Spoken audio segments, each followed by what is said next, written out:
Whenever you hear crappie pros talk about crappie fishing, more than likely, you'll hear about Mississippi for having some of the biggest and the best. And that's why over 130 teams are making their way down to Mississippi to compete in the 2017 Crappie Masters National Championship. One of those teams, Crappie Country, formed by pro anglers, country singer Garrett Steele, and publisher of Crappie Now, Dan Dannenmuller, let me hop on board and spend a day with them as they try to find the hot spots before tournament time later this week. So we scoped out some lakes, as the field will do. Everybody here has qualified to be at the National Championship. You can't just decide to show up, obviously.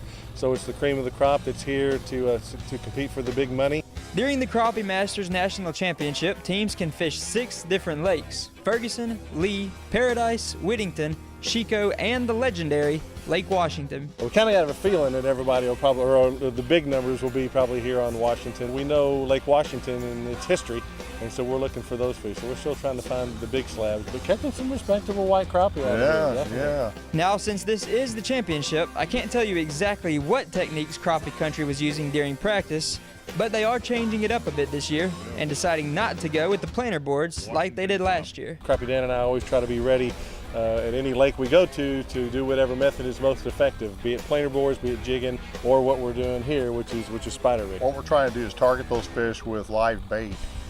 Normally when you're pulling, you're using crankbaits or jigs, and right now these fish are only looking for things that move a little slower.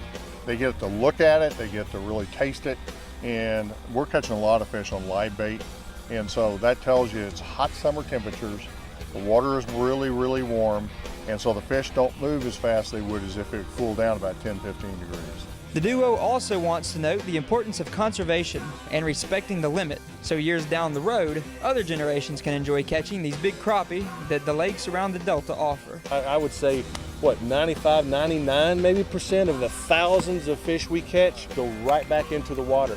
We look at each other, we love to eat crappie, probably our favorite. We look at each other and go, maybe we should eat it sometime, because we just hardly keep it at all, and that's part of what we do on the conservation side. The tournament will be this Friday and Saturday, and if you want to catch the weigh-in, that will be at 4:30 on Friday and Saturday in downtown Greenville on South Walnut Street. Reporting from Lake Washington, the Delta News, Brett Luna.